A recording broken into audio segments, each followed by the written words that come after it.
오늘 주시는 말씀은 마태복음 26장 1절에서 13절입니다. 마태복음 26장 1절에서 13절입니다.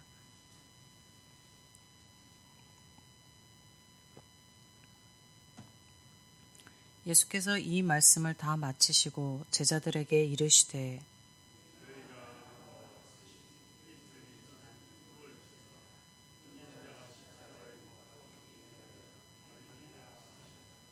그때 대제사장들과 백성의 장로들이 가야바라 하는 대제사장의 관정에 모여 말하기를 밀란이 날까 하노니 명절에 하지 말자 하더라.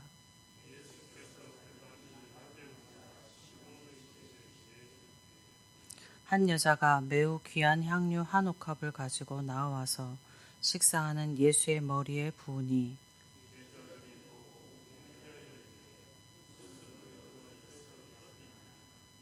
이것은 비싼 값에 팔아 가난한 자들에게 줄 수 있었겠도다 하거늘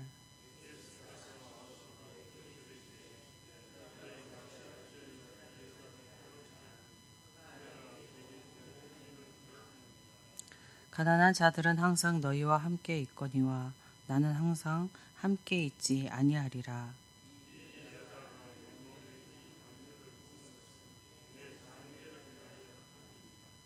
내가 진실로 너희에게 이르노니 온 천하에 어디에서든지 이 복음이 전파되는 곳에서는 이 여자가 행한 일도 말하여 그를 기억하리라 하시니라. 아멘. 오늘 본문에서 예수님은 제자들에게 네 번째 순환 예고를 하시며 이틀 후인 6월절에 십자가에 못 박혀 죽으실 것이라는 것을 구체적으로 밝히십니다.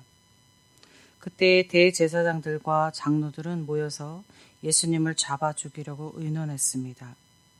그들은 사람이 모인 6월절에 예수를 죽이면 밀란이 일 것이라고 명절을 지나고 실행하자는 구체적인 논의를 했습니다.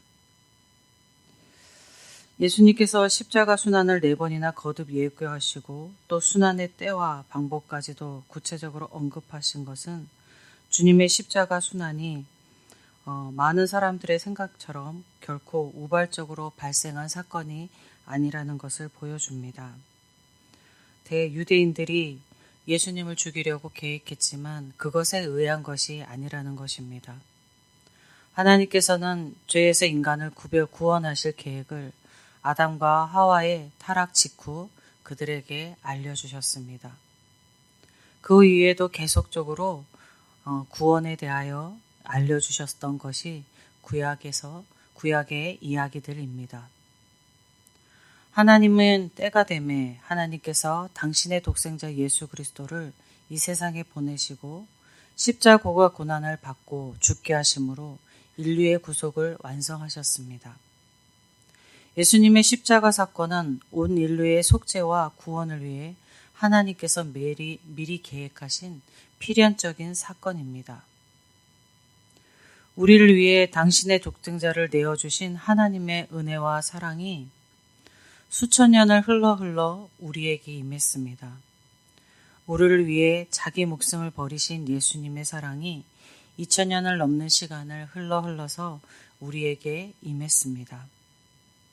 하나님의 무한한 사랑이 예수님의 무한한 사랑이 우리에게 임했습니다. 수천 년을 흘러 여러분에게 임한 그 사랑이 언제나 여러분 가슴에 가득 차 있기를 소망합니다. 이어지는 이야기에는 예수님께서 베다니에 있는 시몬의 집에서 식사하고 계실 때에 한 여인이 예수님께 향유를 부었던 이야기입니다. 이 여인이 예수께서 부었던 향유는 당시 노동자의 1년치 소득에 버금가는 것만큼 비싼 것이었습니다.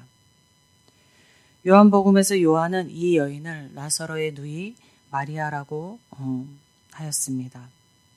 마리아는 예수님께 받은 은혜와 사랑에 감사하며 존경의 마음을 자신에게 있는 가장 귀한 것을 드림으로써 표현하였습니다. 정말로 사랑하는 사람, 정말로 사랑하는 연인들이 있다면 상대방을 위해서 무엇이든지 주고 싶어 하고 아깝지 않아 합니다. 사랑하는 자녀에 대한 부모의 마음도 이와 동일합니다. 누군가를 사랑하면 그에게 주는 것이 아깝지가 않습니다.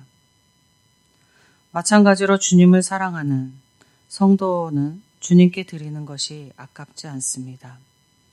향료를 부었던 여인처럼 예수님이 우리 앞에 계시다면 우리도 어쩌면 그녀처럼 가장 귀한 것을 주님께 드릴 것입니다. 우리 성도가 주님을 볼 수 없어도 성도께 귀한 것을 드릴 수 있습니다. 주님의 뜻을 위하여 구별하여 물질을 드리는 것으로, 주님의 뜻을 위하여 구별하여 내 시간을 드리는 것으로, 주님의 뜻을 위하여 나의 재능을 드리는 것은 모두 주님께 드리는 것입니다. 성도가 교회를 통하여 드리는 물질과 시간과 재능은 모두 주님께 드리는 것입니다. 주님은 성도가 드리는 것에 양의 적고 많음을 따지지 않으십니다. 주님은 성도가 드리는 것에 담겨 있는 주님을 향한 사랑과 감사와 존경의 마음을 보십니다. 제자들은 향료를 많은 값에 팔아서 가난한 자들에게 주어야 했다라고 그녀를 책망합니다. 근데 본문을 보면 분노하면서라고 합니다. 그게 그렇게 분노할 일인지 생각해 보게 됩니다. 제자들은 가난한 자를 돕기 위해서가 아니라 그 돈을 향한 탐욕에서 그 말을 하고 있기 때문에 그들에게 분노가 있었던 것입니다. 예수님의 십자가 순환이 바로 앞에 닥쳐 있습니다. 그런데 그런데도 제자들에게는 물질의 탐욕이 가득 차 있었던 것입니다. 예수님은 제자들의 마음에 속에 있는 탐욕을 아시고 여인을 괴롭게 하지 말라고 하시며 여인이 향료 부은 것은 본인의 장례를 위함이라고 말씀하셨습니다.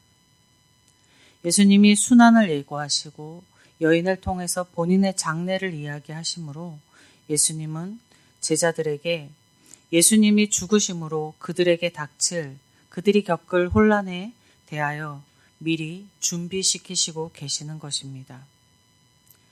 예수님은 제12명의 제자를 부르시고 계속적으로 그들을 준비시켰습니다. 예수님이 말씀으로, 행위로, 그리고 자신의 죽음을 예언함으로 제자들을 준비시킨 그 준비는 예수님의 부활 이후에 제자들이 죽음도 불사하고 복음을 전하는 복음 전도자가 되게 했고 그 복음 전도자로 생명을 마치게 하였습니다. 주님은 계속하여 우리 성도를 준비시키십니다. 그래서 오늘날에 우리 각자가 있는 것입니다. 우리가 어떤 경로로 예수를 믿게 되었든지 우리를 부르시고 우리의 삶 가운데 주님이 계속 우리를 준비시켜서 오늘의 우리가 있는 것입니다. 우리가 오늘 있다고 해서 같은 내일에 우리가 있다는 것을 우리는 보장할 수가 없습니다. 늘 깨어서 이렇게 예배하고 기도할 때에 우리가 주님의 준비시키는 우리가 되어질 수 있는 것입니다. 우리도 제자들처럼 복음의 전도자로 하나님의 뜻을 따르는 사람으로 끝까지 살아내어 주님 만나 뵙기를 주님의 이름으로 축복드립니다. 아버지 하나님 감사합니다. 우리를 부르시고 우리에게 언제나 말씀을 주시고 깨달음을 주시고 주님의 뜻에 맞게 우리에게 주신 것들을 구별하여 사랑할 수 있게 하시니 감사합니다. 우리의 인생이 젊었을 때나 나이 들었을 때나 노년일 때나 주님 앞에 한결같이 주님께 드리는 삶이 되어질 수 있도록 인도하여 주시옵소서. 제자들이 탐욕에 가득 차 주님의 죽음이 앞닥들여져 있는 때에도 자신의 탐욕을 드러냈던 그 제자들이 복음의 전도자가 되어 죽음에 이를 때까지 주님 앞에 살아갔던 것처럼 저희들도 주님의 뜻 안에서 주님의 복음의 전도자가 되어서 저희의 삶을 마감할 수 있도록 은혜를 내려 주시옵소서. 사람의 능력으로 불가능합니다. 오직 주님께서 우리에게 은혜를 베푸실 때만이 가능한 일입니다. 하나님, 그 일을 이루어 주시옵소서.